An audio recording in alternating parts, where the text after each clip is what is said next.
ಕಾಲದಲ್ಲಿ ಬುದ್ಧಿವಂತಿಕೆ ಮತ್ತು ಕಥೆಗಳಿಂದ ತುಂಬಿದ ಈ ಭರತ ಭೂಮಿಯಲ್ಲಿ ಸಿದ್ಧಾರ್ಥ ಗೌತಮ ಎಂಬ ರಾಜಕುಮಾರ ವಾಸಿಸ್ತಾ ಇದ್ದ. ಸಿದ್ಧಾರ್ಥ ಗೌತಮ ಹೇಗೆ ಬುದ್ಧನಾದ ಎನ್ನುವ ಕತೆ ನಿಮಗೆಲ್ಲರಿಗೂ ತಿಳಿದಿರುವುದೇ. ಹಾಗಾದರೆ ಅವನ ಕೂದಲಿನ ಬಗ್ಗೆ ನಿಮಗೆ ತಿಳಿದಿದೆಯೇ? ಸಿದ್ಧಾರ್ಥನು ಜೀವನದ ಬಗ್ಗೆ ಸತ್ಯವನ್ನ ಹುಡುಕಲು ತನ್ನ ಅರಮನೆಯನ್ನ ತೊರೆದು ಕಾಡು ಮೇಡುಗಳಲ್ಲಿ ಸುತ್ತಾಡುತ್ತಾ ತಪಸ್ಸನ್ನ ಮಾಡಲು ಒಂದು ಮರದ ಕೆಳಗಡೆ ಕುಳಿತುಕೊಳ್ಳುತ್ತಾರೆ. ಆಗ ಆಳವಾದ ಧ್ಯಾನದಲ್ಲಿ ಕುಳಿತಾಗ ಸಂಪೂರ್ಣವಾಗಿ ನಿಶ್ಚಲವಾಗಿ ಸುಂದರವಾದ ಅನುಭವ ಸಿದ್ಧಾರ್ಥನನ್ನ ಕಾಡುತ್ತೆ. ಕಠಿಣವಾದ ಬಿಸಿಲು, ತಂಪಾದ ರಾತ್ರಿಗಳಲ್ಲಿ ಸಿದ್ಧಾರ್ಥ ಧ್ಯಾನ ಮಾಡ್ತಾ ಇದ್ದಾಗ ಬಸವನ ಗುಂಪು ಅದನ್ನು ನೋಡುತ್ತೆ.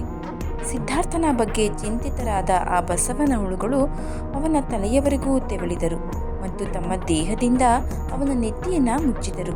ಹಗಲಿನಲ್ಲಿ ಸಿಡುವ ಬಿಸಿಲಿನಿಂದ ಅವನನ್ನು ರಕ್ಷಿಸಲು ಮತ್ತು ತಂಪಾದ ರಾತ್ರಿಗಳಲ್ಲಿ ಅವನನ್ನು ಬೆಚ್ಚಗಿಡಲು ಆ ಹುಳುಗಳು ಇದನ್ನು ಮಾಡಿದವು.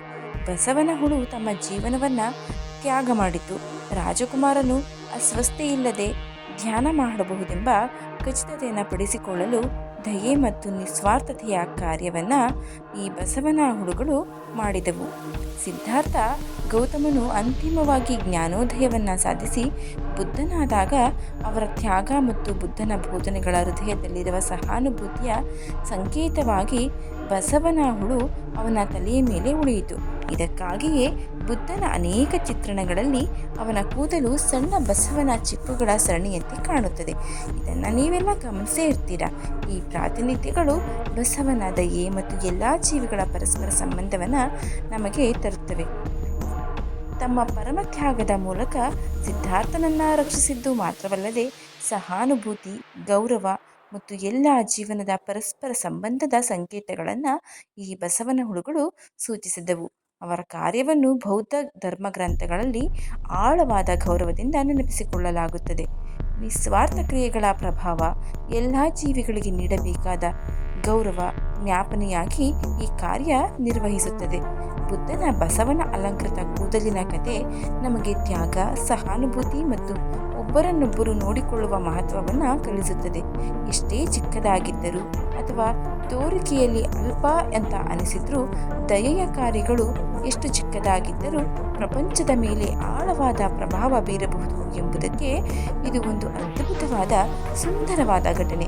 ಆದ್ದರಿಂದ ಮುಂದಿನ ಬಾರಿ ನೀವು ಬುದ್ಧನ ವಿಶಿಷ್ಟ ಕೂದಲಿನೊಂದಿಗೆ ಪ್ರತಿಮೆ ಅಥವಾ ಚಿತ್ರವನ್ನು ನೋಡಿದಾಗ ಈ ಬಸವನ ಕಥೆ ಮತ್ತು ಅದು ಒಯ್ಯುವ ಪ್ರಬಲ ಸಂದೇಶವನ್ನು ನೆನಪು ಮಾಡಿಕೊಳ್ಳುವುದನ್ನು ಮಾತ್ರ ಮರಿಬೇಡಿ. ಈ ಮೂಡಿ ಮಾಡುವ ಕಥೆಯನ್ನು ಅಕ್ಷರಶಃ ರೂಪಕವಾಗಿ ತೆಗೆದುಕೊಂಡರೂ ನಮ್ಮಲ್ಲಿ ಸಹಾನುಭೂತಿ ಮತ್ತು ದಯೆಯ ಕುರಿತು ಬುದ್ಧನ ಬೋಧನೆಗಳನ್ನು ಎತ್ತಿ ತೋರಿಸಲು ಸಹಾಯ ಮಾಡುತ್ತೆ. ನಾವು ಇತರರಿಗೆ ನೀಡಬಹುದಾದ ಸಹಾನುಭೂತಿಯ ಬಗ್ಗೆ ಜಾಗರೂಕರಾಗಿರಲು ಇದು ನಮ್ಮನ್ನು ಪ್ರೋತ್ಸಾಹ ಮಾಡುತ್ತೆ.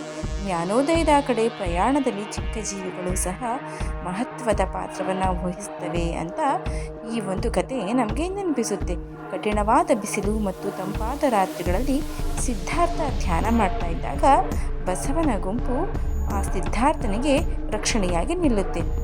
ಈ ಬಸವನ ಹುಳುಗಳ ಸಂಖ್ಯೆ 108 ಇದ್ದವು ಅಂತ ಬೌದ್ಧ ಧರ್ಮದ ಗ್ರಂಥದಲ್ಲಿ ಉಲ್ಲೇಖ ಮಾಡಲಾಗಿದೆ. ಇದು ಬುದ್ಧನ ತಲೆ ಕೂದಲು ಸುರುಳಿಯ ಆಕಾರದಲ್ಲಿ ಇರುವ ರಹಸ್ಯ. ಈ ಮಾಹಿತಿ ಇಷ್ಟ ಆಗಿದ್ದರೆ ದಯವಿಟ್ಟು ಶೇರ್ ಮಾಡಿ, ಲೈಕ್ ಮಾಡಿ. ವಿಡಿಯೋ ಬಗ್ಗೆ ನಿಮ್ಮ ಅನಿಸಿಕೆ ಅಭಿಪ್ರಾಯನ ಕಮೆಂಟ್ ಬಾಕ್ಸ್ನಲ್ಲಿ ತಿಳಿಸಿ. ಧನ್ಯವಾದಗಳು.